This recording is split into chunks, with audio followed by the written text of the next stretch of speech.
O que acontece quando dois youtubers apaixonados por cinema, eles simplesmente não desistem dos seus sonhos? Simplesmente se recusam a não conseguir trabalhar com cinema? A resposta é simples. Irmãos Philippou. Os irmãos que em 2022 soltaram seu primeiro filme, um filme de terror incrível chamado Fale Comigo ou Talk to Me. E agora eles retornam com essa pedrada chamada Faça Ela Voltar. Mas será que eles conseguiram manter no ritmo, manter esse fôlego? Ou será que eles são o famoso sucesso de uma vez só?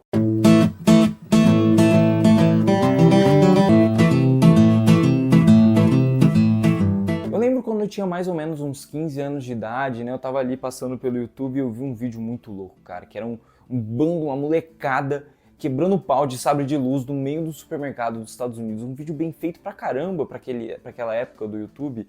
Eu fiquei meio chocado, eu falei, meu, quem que são esses? E eram os irmãos Philippou com seu canal Raka Raka. E eu sempre fui acompanhando eles até que de repente em 2022 eles soltaram um filme incrível de terror chamado Fale Comigo e agora eles voltaram para fazer mais um filme de terror chamado Faça Ela Voltar, como eu falei. E a trajetória deles é muito inspiradora para mim, porque eram dois meninos de classe média na Austrália que resolveram pegar uma câmera velha da mãe deles e começar a fazer vídeos. E ali eles começaram a fazer algo tão despretensioso, tão natural, que de repente eles começaram a perceber, pô, acho que a gente é bom nesse negócio de contar história, né? E simplesmente não pararam mais, e até agora estão aí realizando o sonho deles de se tornarem cineastas. E esse novo filme deles aí, Faça Ela Voltar, pra mim é só mais um exemplo de como eles são bons contadores de história. Mais do que bons filmmakers de terror que sabem te dar aflição, sabem te dar susto, eles sabem contar uma boa história, com tema, com personagens. E esse filme pra mim deixou isso mais claro do que nunca. Esse filme vai contar a história de dois meio-irmãos que vão aí ser acolhidos por uma pessoa que parece ser muito afetuosa, por uma mulher que parece ser muito afetuosa, depois que os dois meus-irmãos sofrem uma tragédia, assim, irreparável. E depois que eles são acolhidos por essa mulher, aparentemente tá tudo bem, ela é uma mulher legal, mas até que a gente vai descobrindo alguns dos seus segredos mais perturbadores e alguns segredos bem estranhos, e aí a gente vai desenrolar a trama em cima disso. Assim, não vai esperando uma baita de uma premissa revolucionária, porque pra mim a revolução desse filme, a coisa que torna ele especial, não é sim a sua premissa, a sua base de roteiro, mas sim a sua execução. Sobra originalidade nessa execução do filme, né? E mostra o tanto que eles estão se tornando muito detentores daquela coisa que eles mostram qual é o estilo deles, né? Eles estão virando detentores de uma marca registrada deles. Eles vão pegar você e vão falar, você vai sentir tanta aflição nessa cena que você vai querer olhar pra tudo nessa sala de cinema aqui, menos na tela. E você fica desconfortável, assim, nossa, que aflição, você não se aguenta, assim, cara, é uma loucura, porque a direção, ela usa tanto do uso dos sons e das imagens para criar todo esse arredor de aflição, de terror e de medo. E assim, eu te garanto, tem uma cena em especial que ela tá grudada na minha cabeça, que nem tatuagem, eu te garanto que vai grudar na sua também.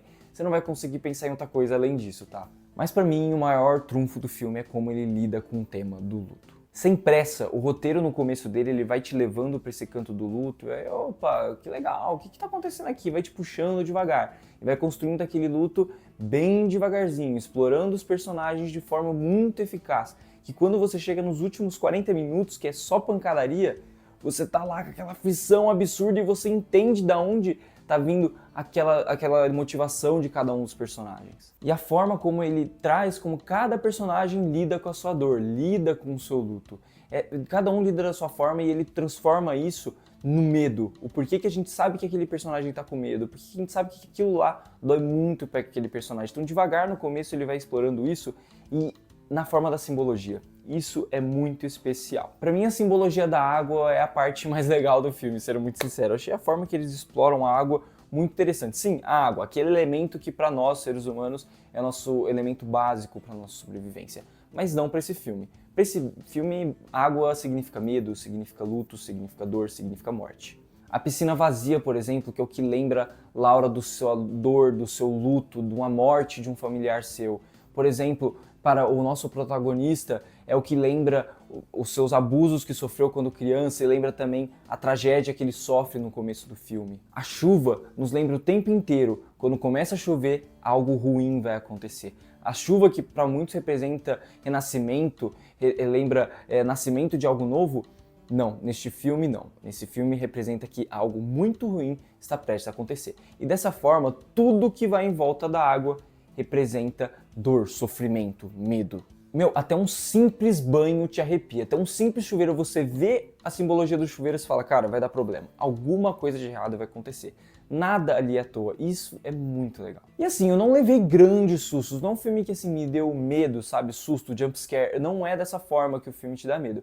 Mas assim, eu acho que nem era o objetivo, eu acho que o objetivo do filme é muito mais te dar aflição, porque é o que ele faz muito bem, principalmente através dos sons e da maquiagem, que juntos, eu te garanto, é impossível você não desviar o olhar da tela em algum momento. E eu tive um único problema com o filme que me incomodou um pouco, que assim, a gente fala muito sobre os traumas do nosso protagonista do filme, né, que eu não vou dar spoiler quais são, mas eles são citados o tempo inteiro, mas eles não são efetivamente explorados. Vocês vão entender quando vocês assistirem o filme. Parece que ele abre aquela ferida do protagonista, mas não tem medo de cutucar aquela ferida de verdade e ir a fundo naquilo, sabe? Na minha opinião, faltou um pouco mais a gente explorar um pouco isso para entender um pouco mais da dor do personagem, da onde que vem toda aquela agressividade dele. No final das contas, Faça Ela Voltar é aquele tipo de terror que não te dá sossego. É aquele tipo de terror que vai te deixar uma cicatriz no seu cérebro o resto da sua vida. O filme não tenta reinventar a roda, gente, obviamente, mas no que ele se propõe, na sua execução, ele é basicamente um filme perfeito.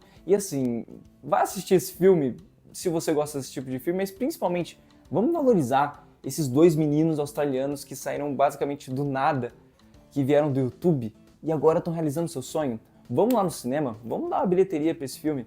Esses meninos merecem pra caramba e eu respeito demais eles.